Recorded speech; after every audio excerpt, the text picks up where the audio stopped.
نحمده ونصلي على رسوله الكريم اما بعد فقد قال الله تبارك وتعالى كما ورد في سورة بني اسرائيل اعوذ بالله من الشيطان الرجيم بسم الله الرحمن الرحيم ولا تقتلوا اولادكم خشية املاق نحن نرزقهم واياكم ان قتلهم كان خطئا كبيرا ولا تقربوا الزنا انه كان فاحشة وساء سبيلا صدق اللہ العظیم۔ سورہ بنی اسرائیل کے تیسرے رکوع میں 5 آیات ہم پڑھ چکے ہیں کہ جس میں جو صاحب ثروت لوگ ہوں ان کا طرز عمل کیا ہونا چاہیے اور اس کے ضمن میں کوئی بنیادی ہدایات دی گئی۔ پہلی بات تو کہ انسان اگر صاحب ثروت ہے، مرفع الحال ہے، تو وہ یہ سمجھے کہ میرے مال میں اللہ تعالیٰ نے محروموں کا، مسکینوں کا، مسافروں کا، قرابت داروں کا حق رکھا، یہ حق مجھے ادا کرنا ہوگا۔ اس کے ضمن میں وہ حدیث بھی یاد کر لیجئے کہ حضور نے فرمایا یہ نہ سمجھو کہ زکوٰۃ ادا کر چکے ہو تو بس سارا حق ادا ہو گیا، نہیں نہیں نہیں نہیں، ہرگز نہیں۔ آپ نے فرمایا ان فی المال لحقا سوى الزکوٰۃ، مال میں حق ہے زکوٰۃ کے علاوہ بھی۔ زکوٰۃ تو جو دی ہے وہ دی ہے، حکومت کے حوالے کر دی ہے، حکومت کے نظم کے تحت اس کا استعمال ہوگا۔ یہ نہ سمجھو کہ اب بس تمہارے مال میں اور کوئی حق نہیں رہا۔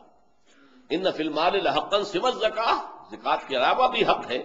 پھر آپ نے وہ آیت پڑھی جو ہم پڑھ چکے ہیں، اس منتخب نصاب کا درس نمبر 2، آیہ بر، وَلَٰكِنَّ الْبِرَّ مَنْ آمَنَ بِاللَّهِ وَالْيَوْمِ الْآخِرِ وَالْمَلَائِكَةِ وَالْكِتَابِ وَالنَّبِيِّينَ وَآتَى الْمَالَ عَلَىٰ حُبِّهِ ذَوِي الْقُرْبَىٰ وَالْيَتَامَىٰ وَالْمَسَاكِينَ وَابْنَ السَّبِيلِ وَالسَّائِلِينَ وَفِي الرِّقَابِ وَأَقَامَ الصَّلَاةَ وَآتَى الزَّكَاةَ، یہاں آتا الزکاة علیحدہ ہے، اور آتى المال علی حبہ ذوی القربى والیتامى والمساکین وابن السبیل والسائلین وفی الرقاب، یہ علیحدہ ہے۔ تو یہ تو حق ہے بہت بڑا جس کو سمجھ لینا چاہیے۔ البتہ اس کے ضمن میں یہ ہے کہ اس کا حق ادا کرو گے تبھی جب تبذیر چھوڑ دو گے۔ اگر دولت کو اڑاؤ گے نام و نمود اور نمائش کے لیے تو پھر حق کیسے ادا ہوگا؟ لہذا اس کی ضد جو ہے تبذیر، اس سے روک دیا گیا، ولا تبذر تبذیرا۔ پھر اس کے ضمن میں مزید ہدایات، کسی وقت ہو سکتا ہے کہ تم خود تنگ حال ہو، تنگ دست ہو، تو کوئی اگر سائل ضرورت مند آ گیا ہے تو اس کے ساتھ گفتگو بہرحال نرمی کے ساتھ کرو، اس سے معذرت کرو نرمی کے ساتھ۔ پھر یہ کہ اپنے ہاتھ کو نہ تو بالکل گردن سے باندھ ہی لو کہ اس سے کچھ بھی نہ صادر ہو، کچھ بھی نہ نکلے، اور نہ یہ کہ پورا ہاتھ کھول دو ایسے کہ ساری دولت جو ہے وہ لٹا دو، پھر آدمی کو پچھتانا پڑتا ہے اور لوگ بھی اسے ملامت کرتے ہیں۔ پھر یہ کہ کسی انسان پر رزق کی کشادگی یا تنگی، یہ اللہ کا فعل ہے جو اپنے علم کی بنیاد پر، خبیرم بصیرہ، وہ دیکھنے والا ہے، باخبر ہے ہر شخص کے حال کو، تو ہر شخص کے ساتھ وہ معاملہ اپنے علم کامل کی بنیاد پر کرتا ہے۔ تم یہ نہ سمجھو کہ تم کسی کے حال کو لازماً بدل دو گے، نہیں، یہ تمہارے اختیار میں نہیں ہے۔ ہاں، اپنا فرض ادا کرو، اپنا فرض ادا کرنے کے بعد تم پھر ذمہ دار نہیں ہو، اس کا جو معاملہ ہوتا ہے وہ اس کا اپنا معاملہ ہے یا اللہ تعالیٰ کا معاملہ ہے۔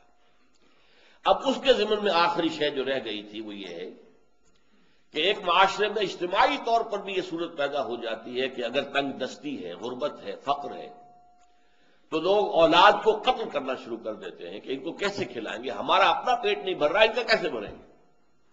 وَلَا تَقْتُلُوا أَوْلَادَكُمْ خَشْيَةَ إِمْلَاقٍ، دیکھو اپنی اولاد کو تنگ دستی کے خوف سے قتل مت کرو۔ نَحْنُ نَرْزُقُهُمْ وَإِيَّاكُمْ، ہم دینے والے ہیں ان کو رزق، خود تمہیں بھی ہم دے رہے ہیں۔ تم اگر سمجھتے ہو کہ اپنا رزق خود پیدا کر رہے ہو تو یہ تمہاری حماقت ہے۔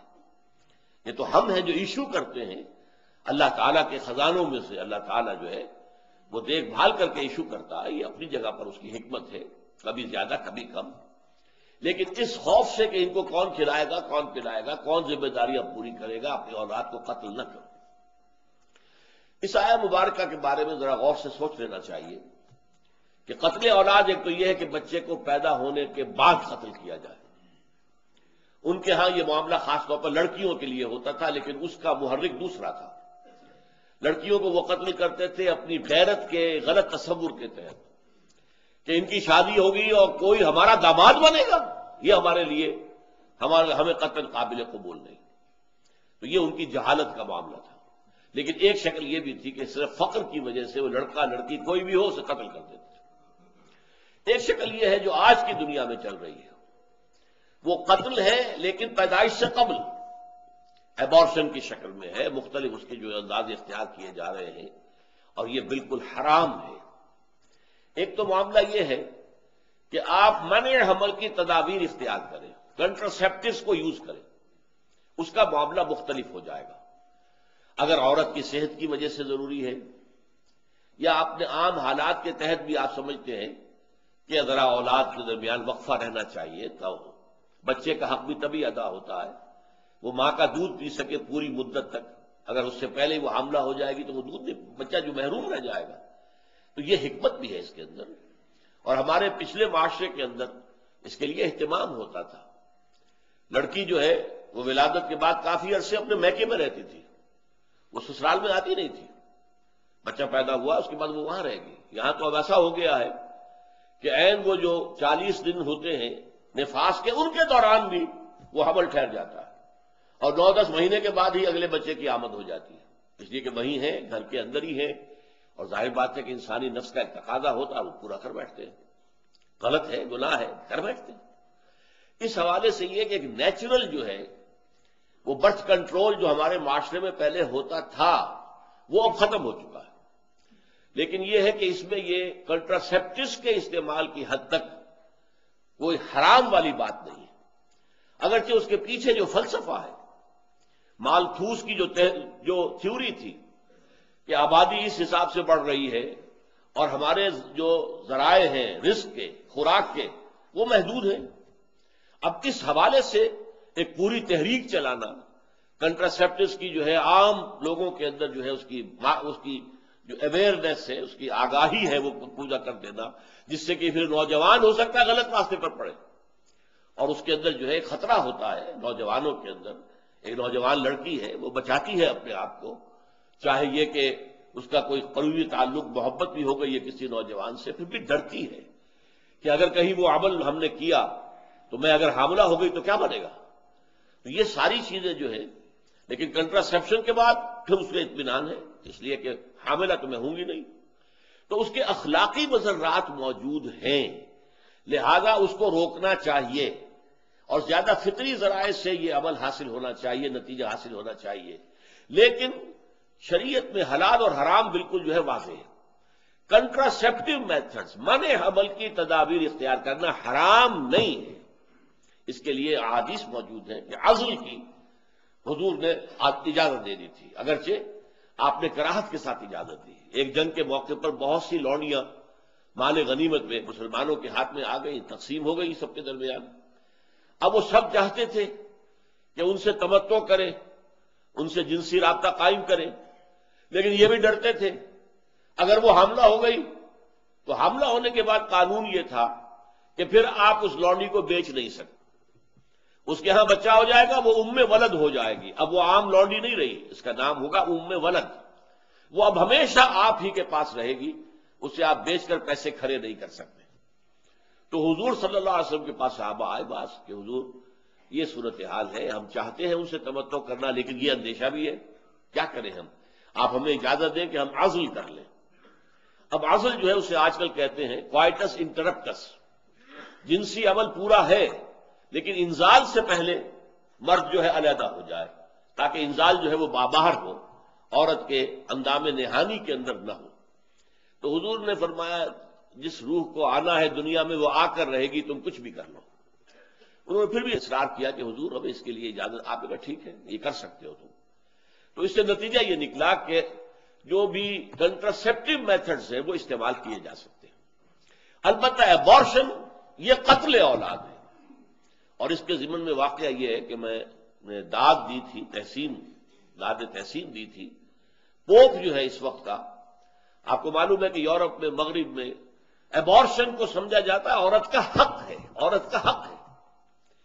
اس کے خلاف جو ہے رومن کیتھولکس کھڑے ہوئے ہیں ابھی تک. چنانچہ پوپ کا جو مضمون آیا تھا اس کے خلاف، وہ واقعتاً بہت قیمتی تھا، بہت عمدہ مضمون تھا. میں نے اس کی تحسین کی، اور وہ اس معاشرے کے اندر بھی ڈٹا ہوا ہے. جب امریکہ گیا تھا پوپ تو اس کے خلاف مظاہرہ کیا تھا عورتوں نے، اس کے خلاف ڈیمونسٹریشن کی اور اس کو کہا گو بیک، تم جو ہے ایبارشن کے خلاف بات کرتے ہو، لیکن یہ ہے کہ وہ اپنے موقف کے اوپر ڈٹا ہوا ہے۔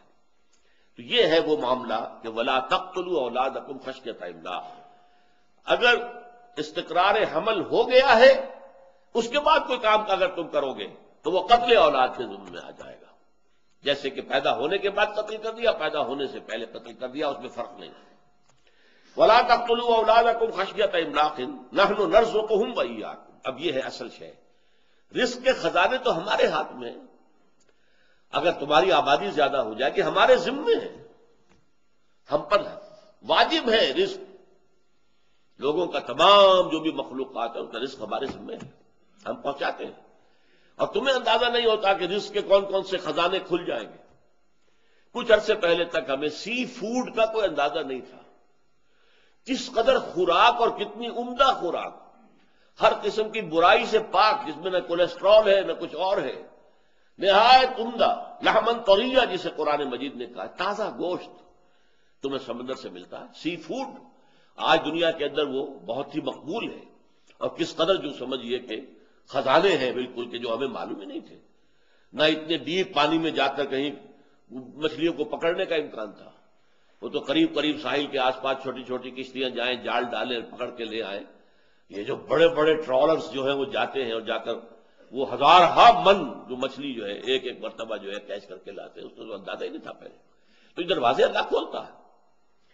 ولا تقتلوا اولادکم خشیۃ املاق نحن نرزقهم وإياکم ان قتلهم کان خطئا کبیرا، یقیناً ان کا قتل کرنا ایک بہت بڑی خطا تھی، بہت بڑا گناہ، بہت بڑی غلطی، اس لیے کہ تم نے یہ سمجھ لیا ہے کہ شاید اپنے رازق تم خود ہو اور بچوں کا بھی رزق تمہارے ذمہ آ جائے گا، یہ رزق تو اللہ تعالیٰ کے ذمہ ہے، اللہ پہنچاتا ہے۔ نحن نرزقهم وإياکم، ہم انہیں رزق دیں گے اور خود تمہیں بھی ہم ہی رزق دیتے ہیں۔ ان قتلهم کان خطئا کبیرا ولا تقتلوا الزنا انه کان فاحشۃ وساء سبیلا، یہ آیہ مبارکہ بہت اہم ہے۔ اسلامی معاشرے کے اندر سیکس ڈسپلن کہ جذبہ جو ہے انسان کے اندر، جنسی جذبہ، اسے پابند کیا جائے۔ اس پابندی کے لفظ سے مجھے حفیظ جالندری کا شعر یاد آیا، کیا پابند نئے نالے کو میں نے، یہ طرز خاص ہے ایجاد میری۔ آواز اگر اصولوں کے مطابق آ رہی ہے تو وہ موسیقی کس قدر کانوں کو لبھاتی ہے، اچھی لگتی ہے، لیکن وہی آواز ہڑبونگ ہو جائے، شور ہو، ہنگامہ ہو، کوئی اس میں نظم نہیں ہے، کوئی پابندی نہیں ہے، نہ سر ہے نہ تال ہے، تو ظاہر بات ہے کہ وہ آدمی کے لیے اس کو برداشت کرنا مشکل ہو جاتا ہے اور انسان کی جان پر بن جاتی ہے۔ تو یہ پابندی جو ہے یہ در حقیقت اس کائنات کے اندر یہ اس دی رول، تو جنسی جذبہ چونکہ نہایت زوردار ہے، نہایت زوردار۔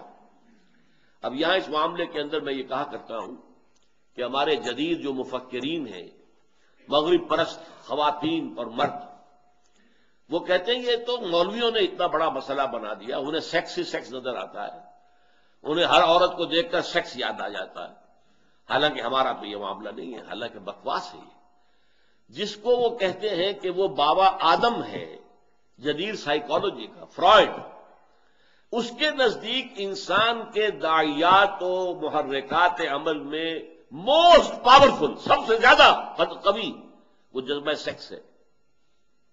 اس نے تو یہاں تک پہنچا یہ بات کہ باپ اگر محبت بھری نگاہ سے بیٹی کو دیکھ رہا ہے تو یہ بھی سیکس کی بنیاد پر ہے، باپ مرد ہے، بیٹی بھی جو ہے وہ عورت ہے، لڑکی ہے۔ ماں اگر بیٹے کو محبت بھری نگاہ سے دیکھتی ہے تو یہ بھی سیکس ہے، تو اس کی تو انتہا یہ ہے، اور وہ کہتا یہ کہ سب سے بڑا محرک یہ ہے۔ آج کے جدید مفکرین کی مصیبت یہی ہے کہ ہر ایک کے دماغ میں ایک چیز سوار ہو گئی اور اس نے اسی کے اوپر سارا ایکسپلین کر دیا، سارا کا سارا جو معاملہ ہے انسانی تمدن کا اسی کے گرد گھما دیا۔ مارکس کو معاشی ضرورت، پیٹ معاشی، یہ اتنا زوردار نظر آیا کہ باقی ہر شے اخلاق ہو، کچھ ہو، کوئی شے نہیں ہے، مذہب ہو، اصل شے پیٹ ہے۔ اور فرائڈ کو جنس نظر آیا، کسی اور کو ایڈلر کو حب تفوق نظر آیا، دی ارج ٹو ڈومینیٹ۔ کہ ہر ذی روح جو ہے کوشش کرتا ہے کہ وہ دوسروں کے اوپر اپنا جو ہے روب ڈالے، ان سے اوپر ہو جائے، ڈومینیٹ کرے، لوگ اس کا کہنا مانیں، اس کی سنیں اور تابع داری کریں۔ ڈومینیشن کا جذبہ جو ہے، حب تفوق۔ لیکن یہ سب اپنی جگہ ہیں۔ انسان کے اندر پیٹ بھی ہے، اس کے تقاضے بھی ہیں، لازماً ہے، اس میں کوئی شک نہیں۔ جنس بھی ہے، اور جنس کا جذبہ بہت زوردار ہے، اس میں کوئی شک نہیں۔ یہ جذبہ اگر اتنا زوردار نہ ہوتا تو کوئی شادی کرتا ہی نہ۔ بھائی اپنا اکیلے کا پیٹ پالنا، ساتھ ہی ایک اور آ گئی ہے، اس کا بھی پیٹ پالنا ہے۔ پھر وہ بچے جو شروع ہوں گے تو ان کی ساری جو ہے نگہداشت کرنی ہے، ان کو کھلانا پلانا ہے، ان کی تعلیم ہوگی، ان کی تربیت ہوگی، ان کے بیمار ہو جائیں گے تو علاج کی ضرورت ہوگی۔ یہ ساری مصیبتیں قائم ہوں۔ یہ کیوں انسان بول لیتا؟ اگر یہ جنسی جذبہ انتہائی شدید نہ ہوتا، ہے یہ جنسی جذبہ انتہائی شدید ہے، لیکن اس سے ڈسپلن میں لانا، ایک نظم کا پابند بنانا، یہ ہم پڑھ چکے ہیں سورہ مومنون کی ابتدائی آیات میں بھی، والذین هم لفروجہم حافظون الا علی ازواجہم وما ملکت ایمانہم فانہم غیر ملومین فمن ابتغى وراء ذلك فاولئک هم العادون۔ بالکل یہی الفاظ ایک شوشے کے فرق کے بغیر سورہ معارج میں آئے ہیں۔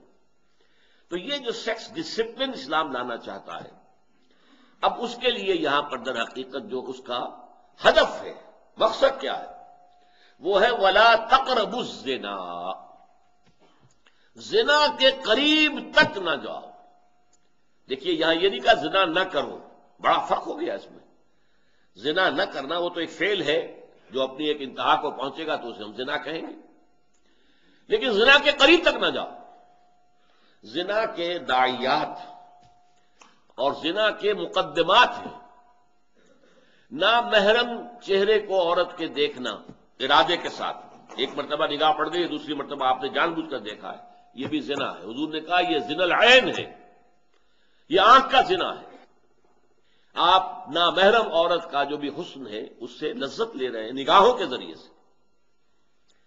گو ہاتھ میں جنبش نہیں، آنکھوں میں تو دم ہے، رہنے دو ابھی ساغر و مینا میرے آگے، یہ بھی تو ہے۔ پینے پلانے کے وقت سے تو میں گزر چکا، لیکن ابھی ساغر و مینا میرے نگاہوں کے سامنے تو رکھو، مجھے آنکھوں کی ٹھنڈک تو ملے۔ اس طرح نامحرم عورت کی آواز کو سننا اور کان لگا کر سننا، اب اس میں بھی ایک مٹھاس ہوتی ہے، لوچ ہوتا ہے، عورت جن سے نازک ہے اور ہر اعتبار سے اس کے اندر جو ہے اس کا اثر ہے اس کی زندگی کے اندر، یہ بھی زنا ہے، یہ کان کا زنا ہے۔ کسی نامحرم عورت کے جسم کو ہاتھ لگانا یہ بھی زنا ہے، زنا الید، ہاتھ کے لمس کے ذریعے سے انسان جو ہے وہ جنسی لذت حاصل کرتا ہے۔ ان سب کا راستہ روک دیا جائے، اور اس کے لیے ظاہر بات ہے کہ قرآن مجید نے اور حدیث نبوی نے یہ پردے کا سارا نظام اس کے لیے قائم کیا گیا۔ ولا تقربوا الزنا، زنا کے قریب نہ جاؤ، تو اس سے فاصلے کے اوپر قدغن رکھی ہے۔ یہاں سے آگے بڑھو گے تو اندیشہ ہے کہ تم مبتلا ہو جاؤ گے۔ حسین عورت کو دیکھو گے تمہارے دل میں تمنا پیدا ہوگی، خواہش پیدا ہوگی، اور تم دل میں تو اس کے خلاف جو ہے اس کے ساتھ زنا کرتے ہی رہو گے، ہو سکتا ہے تمہارے خواب میں آتی رہے، اور پھر یہ ہے کہ کسی وقت موقع ملا تو آگے قدم بڑھا دو گے۔ اس سے بہتر کیا ہے کہ قرآن مجید نے اور حدیث نبوی نے 4 پردے جو ہیں عورت کے لیے لازم کیے، ایک نہیں۔ پہلا پردہ ہے عورت کے اندر، دل کے اندر، حیا، والحیاء شعبۃ من الایمان۔ یہ اصل میں دل کا پردہ اگر نہیں ہے تو باقی پردے آپ اڑا بھی دیں گے تو عورت پھر بھی غلط راستے پر پڑ سکتی ہے۔ لہذا دل میں تقویٰ کا ہونا اور حیا کا ہونا یہ پہلا پردہ ہے۔ پھر ایک پردہ وہ ہے جو نامحرموں سے ہے اور گھر سے باہر جانے کے وقت ہے، وہاں پہ نامحرموں کے ساتھ سامنا ہوگا۔ اس میں یہ ہے کہ پورا جسم جو ہے لمبی چادر کے اندر ملبوس ہو، لپٹا ہوا ہو، ملفوف ہو، اور چادر کا ایک سرا جو ہے اس کو چہرے کے اوپر بھی لٹکا لیا جائے۔ اب اس کے لیے جب ایک عطا بن سیرین رحمت اللہ علیہ جو ہے ایک بہت بڑے تابعی، انہوں نے ایک صحابی سے پوچھا کہ اس آیت پر جو کیسے عمل کیا سورہ احزاب کی آیت پر، تو انہوں نے پھر ایک لمبی سی چادر لے کر اپنے آپ کو اس میں پوری طریقے سے چھپا کر پھر ایک آنکھ کھلی رکھ کر باقی پورے چہرے کو بھی ڈھانپ لیا، پورا چہرہ بھی، اور کہا یہ اس طریقے سے عمل کیا تھا صحابیات نے اس آیت کے اترنے کے بعد۔ یدنین علیہن من جلابیبہن۔ اور یہ میں نے اپنی آنکھوں سے دیکھا ہے۔ ایران میں جب انقلاب آیا ہے، ظاہر بات ہے کہ وہ مذہبی انقلاب تو تھا، آیت اللہ حضرات جو ہیں وہ وہاں کے پھر حاکم بن گئے تھے، پھر وہاں مذہبی چیزیں آئی ہیں، اور اس کے کئی سال تک بعد میں حج پہ جب جانا ہوتا تھا تو ایرانی خواتین کو میں نے دیکھا ہے، لمبی سی چادر، پورا جسم اس کے اندر ڈھکا ہوا ہے، پھر یہ کہ اس چادر کو اس طریقے سے پکڑا ہوا ہے ایک ہاتھ کے ساتھ کہ صرف ایک آنکھ کھلی ہے، دوسری آنکھ بھی ڈھکی ہوئی۔ یہ ہے دوسرا پردہ جو نامحرموں سے ہے یا گھر سے باہر ہے۔ تیسرا پردہ ہے اب جو محرموں سے ہے، سوائے شوہر کے، محرموں سے پردہ، باپ سے پردہ، بھائی سے پردہ، بیٹے سے پردہ، سگے بھائی سے پردہ۔ کیوں؟ کہ کسی کے سامنے محرموں میں سے بھی سوائے شوہر کے، شوہر کے لیے بیوی، بیوی کے لیے شوہر، یہ تو لباس ہے ایک دوسرے کے لیے، بغیر بالکل کسی لباس کے بھی یہ ہوں آپس میں، جو بھی ان کا خلوت کا وقت ہے تو کوئی حرج نہیں۔ ہن لباس لکم وانتم لباس لہن، وہ تمہاری بیویاں تمہارے لیے لباس ہیں، تم ان کے لیے لباس ہو، تو آپس میں ایک دوسرے کے لیے لباس ہو۔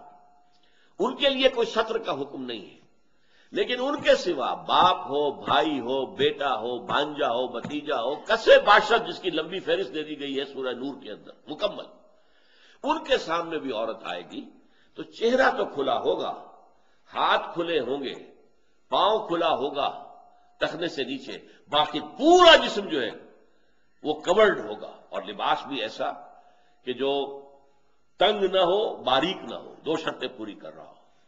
باریک لباس جس میں سے جسم جھلک رہا ہو، نہیں، حرام۔ تنگ لباس جس سے جسم کے جو نشیب و فراز ہیں وہ نمایاں ہو جائیں، یہ مردوں کا معاملہ بھی ہے۔ بعض لوگ جو یہ پہنتے ہیں بڑی تنگ پینٹیں، ان میں آپ کو معلوم ہے کس طریقے سے ان کا جو ہے وہ سطر نہیں ہوتا پھر پوری طریقے سے، بلکہ جسم کے اعضاء جو ہیں ان کے نمایاں نظر آتے ہیں چاہے لباس پہنا ہوا ہے۔ تو یہ ہے محرموں کے سامنے پردہ، اور محرموں کے سامنے لباس کے علاوہ ایک اضافی شے جو سینے پر ابھار ہے اللہ نے پیدا کیے ہیں، جو عورت کے نسوانی حسن کا ایک بڑا اہم حصہ ہے، ان کے اوپر اضافی کورنگ ہونی چاہیے، وہ ہے اوڑھنی۔ وہ اوڑھنی جو کہ عرب کے اندر پہلے یہ تھا کہ سر پر ڈال کر اور باقی پیچھے پھینک دیتے تھے اپنی کمر پہ، حکم دیا گیا نہیں، یدنین علیہن من جلابیبہن، اس اوڑھنی کو جو سر کے بالوں کو چھپا کر اور گردن کو بھی چھپائے، اور پھر اس کا ایک بکل جو ہے وہ سینے کے اوپر آ جائے، یہ اضافی کورنگ ہے، اضافی کورنگ ہے۔ چاہے نیچے اس نے کرتا پہنا ہوا ہے، لیکن کرتے کے باوجود ظاہر بات ہے کہ سینے کے ابھار تو نمایاں ہو جائے گی، لہذا اس کے اوپر اضافی کورنگ ہے۔ یدنین علیہن من جلابیبہن تو باہر کے لیے ہے، ولیضربن علی جیوبہن بخمرہن، اپنی اوڑھنیوں سے اپنے سینوں کے اوپر بھی بکل مار لیا کریں۔ یہ تیسرا پردہ ہوا۔ ایک چوتھا پردہ ہے اسلامی معاشرے کا، وہ اہم ترین ہے، اس پر لوگوں کی نگاہ نہیں جاتی۔ اسلامی معاشرہ مخلوط نہیں ہے، جدا گانا، سیگریگیشن، مردوں کا دائرہ علیحدہ، عورتوں کا دائرہ علیحدہ ہے، کہیں بھی اختلاط نہ ہو۔ اسکول ہے، کالج ہے، لڑکوں کے علیحدہ، لڑکیوں کے علیحدہ، یونیورسٹیز لڑکیوں کی علیحدہ بنا دیجیے، لڑکوں کی علیحدہ، ان میں میل جول نہیں ہونا چاہیے۔ گویا کہ میں نے اس پہ الفاظ لکھے ہیں کہ جیسے ایک بہت بڑا پردہ معاشرے کے اندر لٹکا ہوا ہے کہ اس نے دونوں صنفوں کو علیحدہ کر دیا۔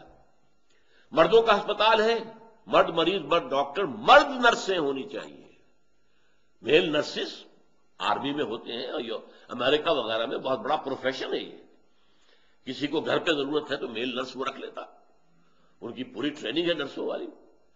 عورتوں کے ہسپتال میں عورت مریض ہے، عورت ڈاکٹر ہے، لیڈی ڈاکٹرز ہے، عورت نرس ہے، ٹھیک ہے، ہر کام میں آپ کوئی ایسے انڈسٹریل یونٹس بنا دیجئے، عورتیں کام کریں، عورتیں سپروائز کریں، مردوں سے ساتھ سابقہ نہ ہو، واسطہ ہی نہ ہو، ان کے ورکنگ آورز بھی کچھ کم رکھیں۔ میں نے ایک دفعہ چیلنج لیا تھا، یہ 1982 کی بات ہے، جب میرے خلاف بڑا طوفان اٹھا دیا تھا، لیکن یہ کہ میں نے چیلنج کیا کئی حضرات سے کہ مجھ سے آگے بات تو کرو، کہاں قدم رکتے ہیں؟ کہیں نہیں رکتے۔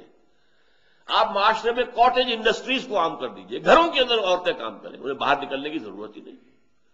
جنگ کے زمانے میں کاٹیج انڈسٹریز، دہلی کا ایک بہت بڑا جو اس کا محلہ تھا، بڑی آبادی تھی، باڑا ہندو راؤ، میں نے اپنی آنکھوں سے دیکھا ہے، ہر گھر کارخانہ بن گیا تھا، اسی سے لفظ وہاں بن گیا کرخندار، کرخندار، کرخندار، ایک بالکل جو ہے معاشرے کے اندر ایک نئی شے وجود میں آ گئی۔ کارخانہ ہے، گھر کے اندر بٹن بن رہے ہیں، ایک بٹن بنانے کی مشین لگی ہوئی ہے، بنا رہے ہیں، بچے بھی لگے ہوئے ہیں، عورتیں بھی لگی ہوئی ہیں، کہیں پر بکلز بن رہے ہیں، بکسوے بن رہے ہیں، کہیں پر یہ ہے کہ نکریں سی جا رہی ہیں، کہیں کرتے سیے جا رہے ہیں، یعنی آرمی کا دور تھا، بڑے پیمانے کے اوپر ان چیزوں کی ضرورت تھی۔ صبح کو ٹرک آتے تھے اور ہر گھر کے اوپر خام مال اتار کر چلے گئے، یہ آپ نے تیار کرنا، یہ خام مال ہے، لیجیے۔ شام کو آتے تھے اور تیار شدہ مال لے کے چلے جاتے تھے، عورت کو نہ گھر سے نکلنا نہ پھر داخل ہونا، کہیں بھی نہیں۔ تو کاٹیج انڈسٹری، اور آپ کو معلوم ہے سوئٹزرلینڈ کے اندر گھڑیوں کی انڈسٹری جو سب سے بڑی انڈسٹری ہے وہ کاٹیج انڈسٹری ہے۔ کاٹیج انڈسٹری ہو، ایسے انڈسٹریل جو ہے یونٹس بنائے جائیں جہاں عورتیں کام کریں، عورتیں سپروائز کریں، لیکن اختلاط نہ ہو۔ یہ اختلاط جو ہے یہ ہے در حقیقت ولا تقربوا الزنا، یہ اللہ تعالیٰ نے یہ حد بندیاں کر دی ہیں، دور دور زنا کے قریب تک نہ پھٹکو۔ تو گویا کہ جیسا کہ آپ کو معلوم ہے کہ یہ فیصلہ آباد میں گھنٹہ گھر ہے، اب گھنٹہ گھر تک جانے والے 8 بازار ہیں وہاں۔ اگر آپ یہ چاہتے ہیں کہ کوئی بھی گھنٹہ گھر نہ جائے تو 8 بازاروں کو سیل کرنا پڑے گا، تبھی تو ہوگا نا، ورنہ آپ نے ایک بازار بند کر دیا وہ دوسرے سے پہنچ جائے گی۔ اسی طریقے سے لا تقربوا الزنا، یہ زنا کا گھنٹہ گھر جو ہے آپ نہیں چاہتے کہ لوگ وہاں تک جائیں، تو ذرا دور دور اس کے لیے سد باب کیجیے، دروازے بند کر دیجیے۔ پہلا لباس کا معاملہ، نمبر 2 پھر جو ہے باہر نکلنے کا معاملہ، گھروں کے اندر بھی نگاہیں نیچی رکھو، جوان بھائی اپنی جوان بہن کے جسم کو گھور کر نہ دیکھے، نگاہیں نیچی رکھو۔ وہ جوان بہن اگرچہ بہن ہے لیکن ہے تو لڑکی، بھائی اگرچہ بھائی ہے تو لڑکا، وہ جذبات جو ہوتے وہ ہوتے ہیں۔ اس اعتبار سے باپ جو ہے وہ گھور کر اپنی بیٹی کو نہ دیکھے، جوان بیٹی کو، اس لیے کہ اس سے فتنہ پیدا ہو سکتا ہے، خیالات کے اندر کوئی بری شے آ سکتی ہے۔ تو یہ ہے کہ اپنی نگاہیں نیچی رکھیں، مذاق اڑاتے ہیں لوگ، نگاہیں نیچی رکھیں، باہر نکلنے میں نگاہیں نیچی رکھیں گے تو کیا ہوگا، ایکسیڈنٹ ہو جائے گا۔ بھائی یہ گھر کے اندر کی بات کی جا رہی ہے، باہر تو وہ نکلے گی تو وہ برقع لے کر، برقع اصل میں اسی حجاب کی ایک شکل بن گئی، ضرورت ایجاد کی ماں ہے۔ چادر کو اگر آپ اس طرح پکڑیں گے تو ایک ہاتھ آپ کا جو ہے مستقل طور پر چادر کو پکڑنے پر مجبور ہوگا، ایک ہاتھ آپ کا آکوپائیڈ ہے، دوسرا ہاتھ ہے صرف اس سے آپ کچھ کر سکتے ہیں۔ لیکن آج بچے کو لے کر جا رہی ہے ماں ڈاکٹر کے ہاں، ایک ہاتھ میں گود میں بچے کو لیا ہے، دوسرے میں اسے شیشی لینی ہے، دوا کی بوتل لے کے جانی ہے، لہذا اس کے لیے پھر یہ برقع بن گیا کہ برقعے سے دونوں ہاتھ فری ہیں، چہرے پر نقاب ہے، آنکھوں کی جگہ پر جالی ہوتی تھی، آج کل تو کچھ دوسری طرح کے برقعے بن گئے، لیکن اس طرح کے برقعوں میں جن میں آنکھوں کے سامنے جالی نہیں ہے تو پھر گوگلز ہونے چاہیے تاکہ نگاہوں کا جو ہے آپس میں ٹکراؤ نہ ہو۔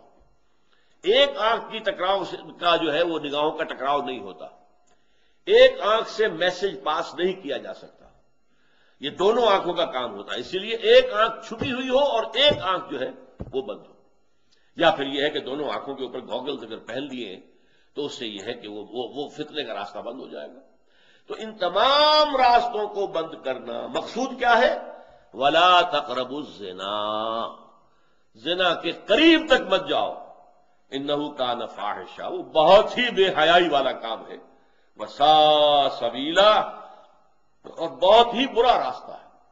معاشرے کو پھر جس معاشرے کے اندر زنا عام ہو جائے پھر وہ سڈاس بن جاتا ہے، متعفن ہو جاتا ہے، اس کے اندر کوئی خیر پروان نہیں چڑھ سکتا، اولاد جو ہے اس کی تربیت صحیح رخ پر نہیں ہو سکتی۔ اقول قولی ھذا واستغفر اللہ لی ولکم ولسائر المسلمین والمسلمات۔